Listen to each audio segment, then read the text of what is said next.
In this video presentation, we consider how successful dictators such as Russia's Vladimir Putin managed to obtain power and then keep that power for prolonged periods of time. The essential ingredients, apart from some good luck being at the right place at the right time, are very good public relations or PR and being ruthless with your potential competitors for power. But before considering the case of Vladimir Putin in more detail, we will look at some other very successful dictators. Napoleon Bonaparte, Mao Zedong, Adolf Hitler, Benito Mussolini, and Kemal Ataturk came to power in very public ways, with war, revolution, or domestic turmoil providing the opportunity. All held the beginnings of dictatorial power right from the start, but then all took steps to make sure that any possible competitors were eliminated. In contrast to these dictators, Joseph Stalin, like Vladimir Putin, came to power after being a very successful bureaucrat. Mao Zedong came to power in 1949 with the proclamation of the People's Republic of China after the defeat of Chiang Kai-shek's nationalist Kuomintang forces and their retreat to Taiwan. Mao held multiple official positions at the same time.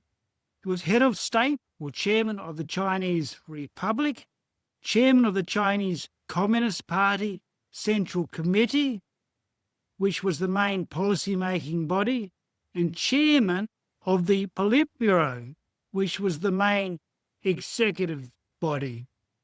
Despite all these titles, Mao was seen by many of his senior revolutionary comrades as only a first among equals.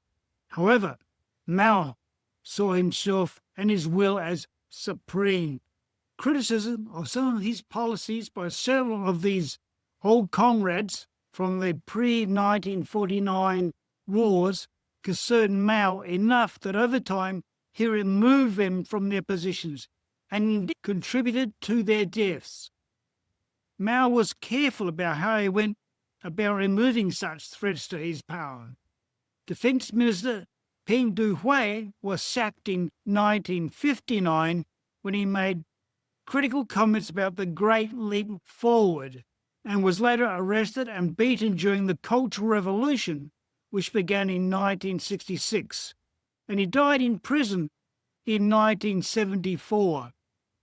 Liu Shaoqi, another revolutionary colleague, was imprisoned in 1967 and beaten by Red Guards during the Cultural Revolution. Deng Xiaoping, who was later to become China's supreme leader after the death of Mao in 1976, was also purged from his position during the Cultural Revolution. Liu and Deng were, like Peng, old revolutionary colleagues of Mao, who criticized Mao's cult of the personality. Mao's doctor for 2 decades, Li Jisui, wrote that Mao wanted a cult of personality so that he could stay at the top. However, he did not want to be accused of fostering his own cult, and so needed the illusion that the demand for his leadership came spontaneously from the masses themselves. According to Dr. Li, Liu Shaoqi's problems really started when in 1959 Mao resigned as chairman of the Republic in order to reduce his administrative load, but kept the more powerful positions of chairman of the Communist Party of China and of the Politburo. Li Shaoqi became the new chairman of the Republic and took his new title and responsibilities much too seriously for Mao's liking. Li Jisui later wrote that when Liu contracted tuberculosis in 1964, this galvanized Mao into action. Though he could not attack his rival directly, he could make Liu Shaoqi's life miserable. Mao issued a series of instructions concerning the health care of the highest leadership. They would no longer have their personal physicians. He ordered me to not get involved in treating Liu. Deng Xiaoping's character could be prickly, but Mao seems to have had a soft spot for him and for his administrative talents and possible future usefulness, and he was brought back to the position of power eventually. On the other hand, the very talented and useful Zhou Enlai proclaimed that he did not have the talent to be number one. And because Mao did not thus see him as a threat, Zhou Enlai survived of China's premier from 1954 until his death in 1976. Building on his reputation as a very successful general in a number of battles in both Europe and in countries around the Mediterranean Sea, Napoleon Bonaparte claimed the position of first consul in the three-man French consulate, which replaced the Directory in 1799. Napoleon told the French people, "The revolution is finished," which was welcomed by many after a decade of bloodshed, which had begun in 1789 and then moved to consolidate his power. In 1802, Napoleon became consul for life, and in 1804, Emperor of France. Like all the other dictators in this study, Napoleon worked to promote his image as necessary for the future of France. Napoleon's childhood friend and first secretary, Louis Baraine, noted that Napoleon worked hard to depreciate the reputations of his military commanders and to throw on their shoulders faults which he had committed himself. He wrote news bulletins from the battlefields and his campaigns to be published in the Moniteur newspaper. These bulletins always announce what Napoleon wished to be believed true. Normally, there was falsity in the exaggerated descriptions of his victories, and falsity again in the suppression or palliation of her reverses and losses. Théophile Berlier, later to be one of Napoleon's lieutenants, and many other Frenchmen were tired after a decade of revolution and war, and sought someone, a man, to bring stability. Berlier later recalled that, at the time, he believed the undoubtedly strong Napoleon to be the man sent by Providence to consolidate our republican institutions and make them respected in all of Europe. But as Napoleon's brother Joseph wrote, Napoleon was less interested in republican institutions and had other ideas. Napoleon wants the need for his existence to be so direly felt, and as such a great boon, that anybody would recoil at any other possibility. Napoleon experienced little opposition to his accumulation of power, except when he began thinking of becoming leader for life, and even then with an hereditary system. This was opposed by the ardent Republicans who had taken part in the French Revolution to remove hereditary monarchs, and Napoleon regarded police chief Joseph Fouché as their complete personification, a centre around which all the interests of the revolution concentrated themselves, and he was very wary of provoking them. Fouché knew this and worked to maintain his representation of the interests of the revolution in order to keep his job. Louis Baraine, Napoleon's first secretary, wrote that no doubt the circumstances of Fouché being in office conciliated those of the Revolutionary Party who were his friends. But Fouché cherished an undue partiality for them, because he knew that it was through them that he held his place. Napoleon perfectly understood the situation. He kept Fouché as chief of police until he could find an opportunity of disbanding his undisciplined followers. Baraine added that Napoleon had the weakness at once to fear Fouché and to think him necessary. Napoleon did sack Fouché as chief of police in 1802, but made sure that he was financially well compensated and given a prestigious position in the French Senate, although he eventually hired Fouché again in 1804 before keeping him as chief of police until 1810. Adolf Hitler was appointed Chancellor of Germany in January 1933 because the Nazi Party could, with the help of other political parties, muster a majority in the Reichstag Parliament. Germany had been hard hit by the Great Depression with high unemployment, and there was also much resentment about the wording of the 1990 Treaty of Versailles and the associated economic penalties imposed on Germany after the First World War. Hans Frank, a Nazi lawyer and later Governor-General of Poland, described what he thought was the secret of Hitler's power. He stood up and pounded his fist and shouted, "I am the man," and he shouted about his strength and determination, and so the public surrendered to him with hysterical enthusiasm. Ernst Röhm was the most prominent party leader alongside Adolf Hitler at the 1933 Victory Rally, but his personal ambition and agenda were soon in conflict with those of Hitler.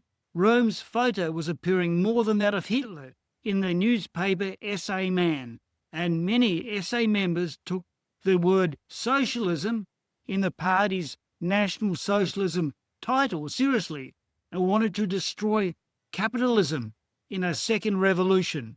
But now that he was in power, Hitler wanted none of this, and he warned the SA leadership.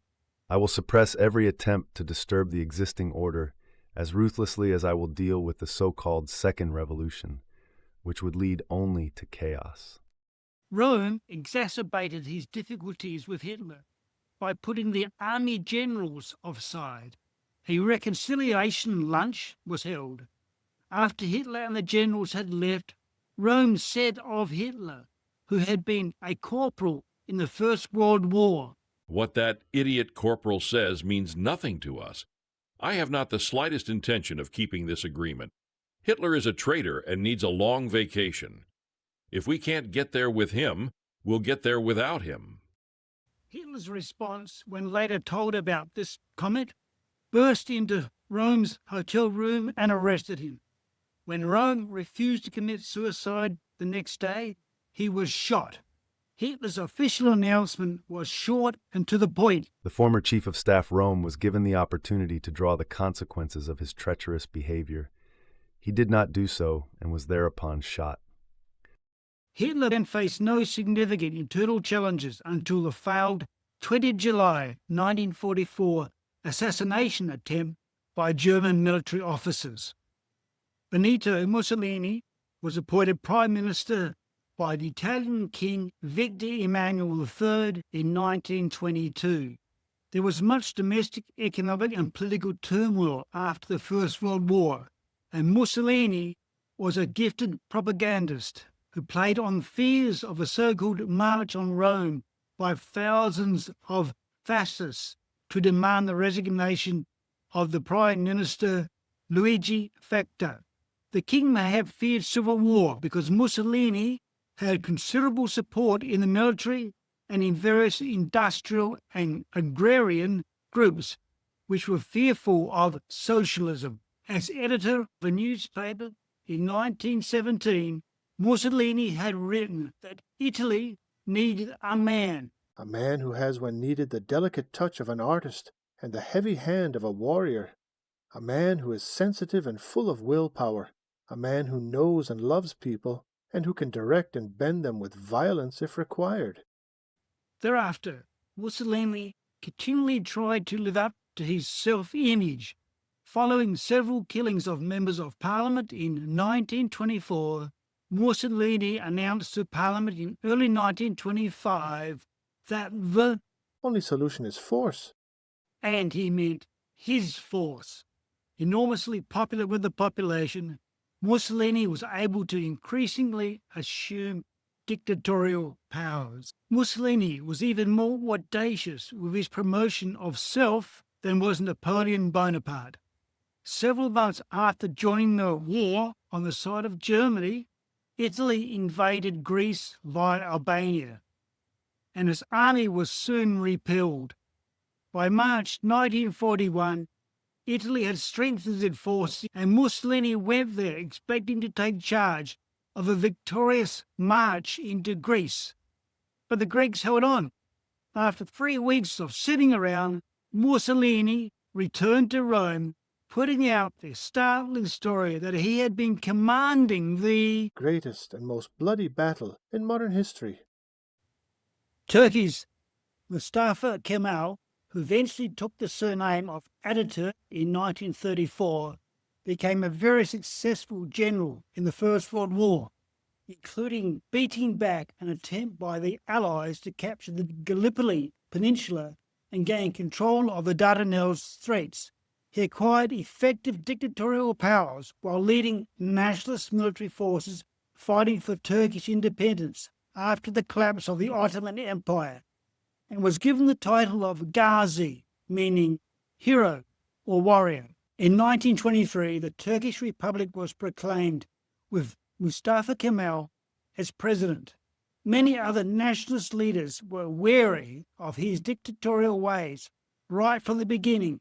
One of his lieutenants later wrote of late 1922 to the 1923 period, "Had it not been for his influence in the army, Mustafa Kemal would not have been able to get his way in the National Assembly or even in Ankara.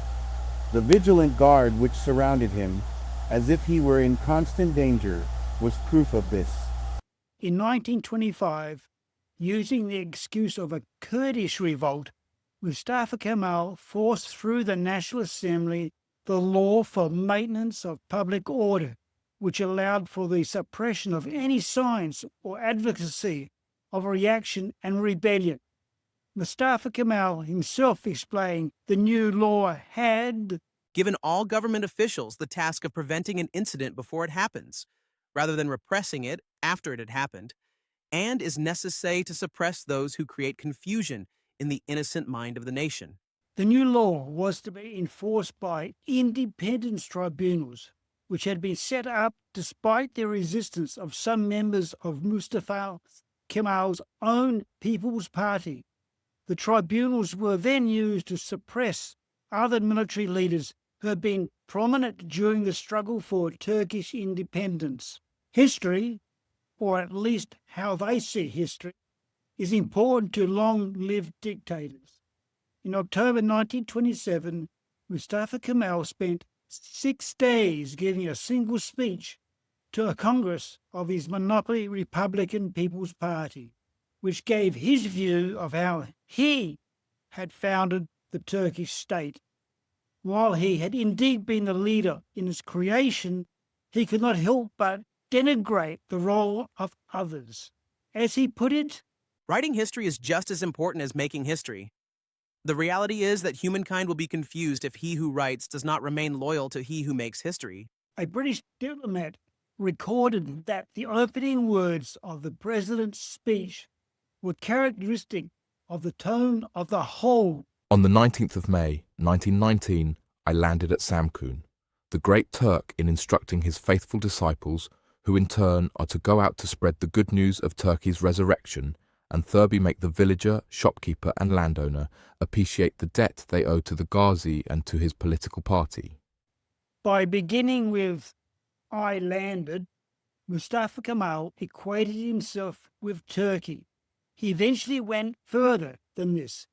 Given the single name of Mustafa at birth, with Kemal acquired along the way, Mustafa Kemal later decided that all Turks should have a surname, and in 1934 designated himself Father Turk, that is, Ataturk.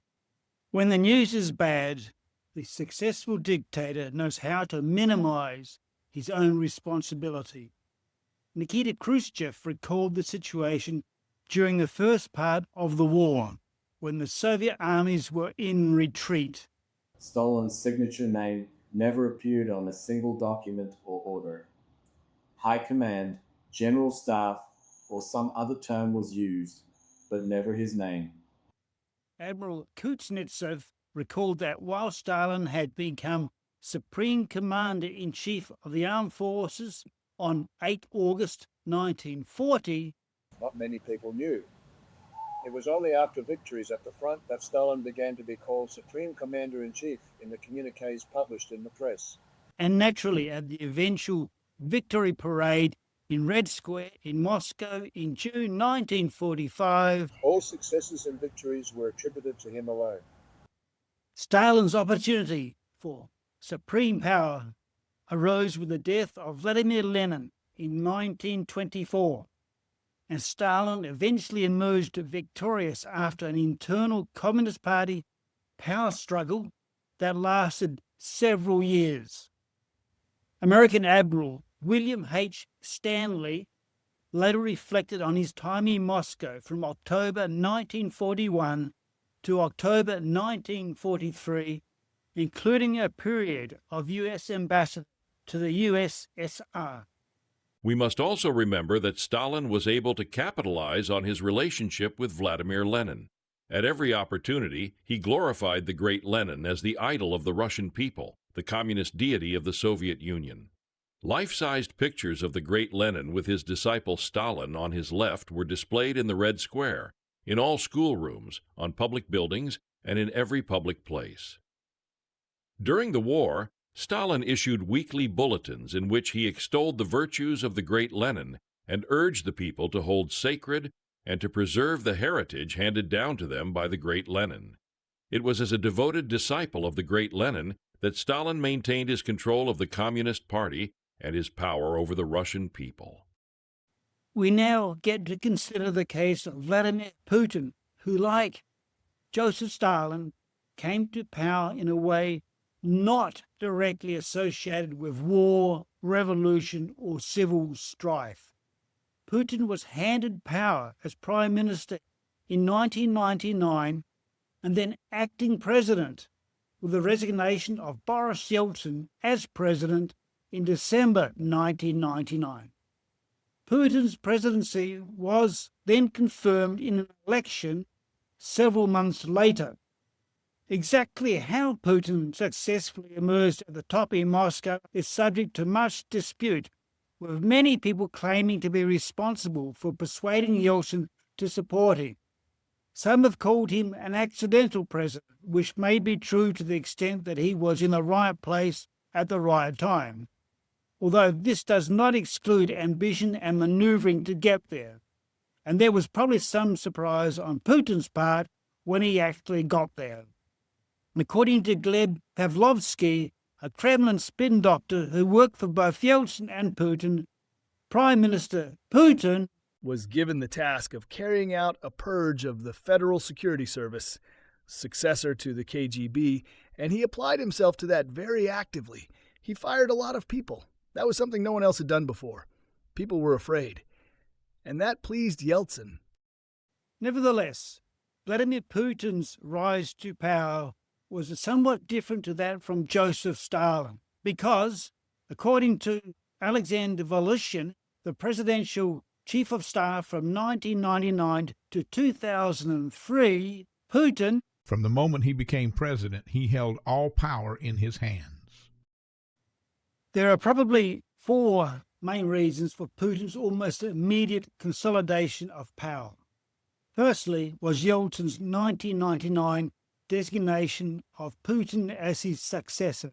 Secondly, Putin's early 2000 presidential election victory. The third reason contributed to the first two. Journalist Masha Gessen wrote, "Everyone could invest this gray, ordinary man with what they wanted to see in him." This is often the case with people who later amassed dictatorial powers after a period of turmoil. The case of Napoleon has already been referred to, and Putin came to power after a decade of economic chaos, after the collapse of the USSR and the erratic leadership of Boris Yeltsin. Similarly, historian Professor Tim Blaney has said that Napoleon was able to secure his authority so easily from 1999 because he was not associated in people's minds with any particular political grouping. He was only associated with military victory, and so he could be all things to all people. The fourth reason for Putin's quick consolidation of power once he became president was that prior to being prime minister, Yeltsin had appointed him head of the FSB, the Federal Security Service, or the ex-KGB, and he had carried out a purge, firing lots of people. This would have enabled Putin to put his own long-term cronies or associates in important positions, and even managed to usurp some of the prerogatives of Yeltsin as president. For example, when Putin became head of the FSB, he appointed Nikolai Patrushev secretary of the Security Council. And then when Putin became prime minister, Patrushev became head of the FSB, with both Patrushev and the chief of the general staff of the Russian military reporting directly to Putin as prime minister, rather as traditionally reporting to Yeltsin as president. Mikhail Kazyanov later related that when he was appointed prime minister in 2000, Vladimir Putin told me not to step on his toes and not get involved with sovereign ministries such as military organizations, special services, the army, and so on. Charles Maurice Talleyrand, the French foreign affairs minister, was well aware of Napoleon Bonaparte's aims and ambitions when he suggested to the newly appointed first consul in 1799 that Napoleon directly control the important ministries of Interior, the police, foreign affairs, and the armed forces, leaving the second and third consuls to handle the ministries of justice and finance. Talleyrand told Napoleon that this would occupy and amuse them, and you, General Bonaparte, having at your disposal all the vital parts of the government, will be able to reach the end you aim at. Napoleon later said to Louis Borain, his secretary, what he, Talleyrand, advises, you know I am anxious to do. He is right. One gets on quicker by oneself. In 1926, Benito Mussolini was prime minister as well as minister for 6 of the 13 ministerial departments, and he later increased this. He also became chairman of the main committees of government, including those involving defence, statistics, and serial production. When eventually asked if this was excessive, he replied that it is really simpler to give orders myself instead of having to send for the minister concerned and convince him about what I want done. For all dictators, whether it's Napoleon, Mussolini, Putin, or any of the others in this study, it's much easier to get things done if you have all power, or as much power as possible, consolidated in your own hands. As well as control over government, Vladimir Putin also wanted power over society. And soon after his election as president, he took his first steps. After coming to power in 1799, Napoleon Bonaparte introduced fairly severe censorship, which saw the number of Parisian journals fall from about 70 to about 3 in a short space of time.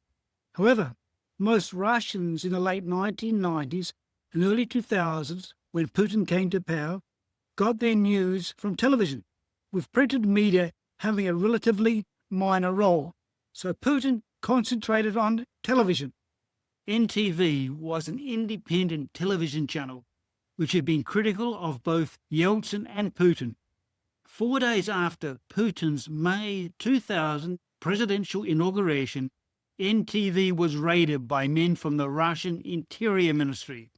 NTV's owner was arrested and forced to sell his shares to state-owned Gazprom, and he eventually left Russia permanently. Putin then moved against Boris Berezovsky, who controlled TV station ORT, and imagined himself as some sort of intellectual power behind the Putin throne. He had criticized some of Putin's measures to exert control over Russia. Berezovsky was hit with fraud-related criminal charges and had to sell his shares to Sibnev, controlled by Putin-friendly Roman Abramovich. Television station TV6, also owned by Berezovsky, which increased its audience share as it moved from entertainment to opposition commentary, was later taken off the air.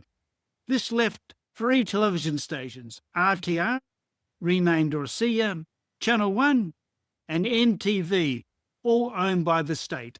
But in between acting against television stations, Putin also moved quickly to assert his authority over business. In July 2000, Putin summoned 21 leading business magnates, generally known as oligarchs, to the Kremlin and told them that the initial period of capital accumulation was over. There will be no attempt to reverse privatizations, no matter how they had obtained these assets. But from now on, the oligarchs were told that they should stay at arm's length from the state and not be involved in politics. You yourselves have created this situation to a large extent through political and quasi-political structures which you control. Terrorist attacks, Dubrovka Theatre in October 2002, and Beslan School in 2004 were followed by further measures to tighten control over Russia, including the appointment rather than the election of regional governors and changes to the electoral system for the Parliamentary Duma. In October 2003, businessman Mikhail Khodorkovsky, who controlled oil conglomerate Yukos, was arrested on fraud and tax-related charges. Khodorkovsky had been one of the 21 businessmen at the July 2000 oligarch meeting with Putin, but had decided to remain in public and private political discussion. He was eventually to lose Yukos and be jailed. Thereafter, Putin, while he was both president and also prime minister during the 4-year presidency of Dmitry Medvedev, took less high-profile steps to strengthen his grip on power. However, Putin was not being shy about showing his power. In 2009, Rusal, the big aluminium company headed by Oleg Deripaska, had closed a plant in the region where it was the only large employer and there were unpaid wages. Hundreds of workers blocked the main highway to Moscow and threatened to block the railway. Putin biographer Philip Short wrote about Putin's reaction to this and his abilities in the PR department. 2 days later, Putin helicoptered in to confront Deripaska and 2 of his colleagues. "Why did you start running around like cockroaches the moment you heard I was coming?" he asked. "You have made thousands of people hostages to your ambition and incompetence, and perhaps your greed." He ordered Deripaska to restart production immediately and pay workers what was owed. Then, pointing to a copy of an agreement they had drafted, he threw his pen across the table and told him to sign. As a further humiliation, once the magnate had complied, Putin snapped, "Now give me back my pen." Within hours, the money had been transferred to workers' accounts, and Russian television showed them lined up withdrawing money. This demonstration of power by Putin as prime minister made it seem unlikely that Dmitry Medvedev would actually be able to get the second presidential term that he so clearly desired. Ultimately, Medvedev did not have the psychological strength or courage to face down Putin and push himself forward for a second term. We are now in 2025, and Putin has been in power for 25 years. Unlike all the other dictators already discussed, Putin wants to be seen as essential to the future of his country. It's for this reason that the Speaker of the Russian Duma coined a slogan to boost support for Putin. No Putin, no Russia. All the information in this video presentation and much more can be obtained by purchasing my book on Putin, which is available in ebook form on Amazon. Also, these are my contact details and other writing addresses.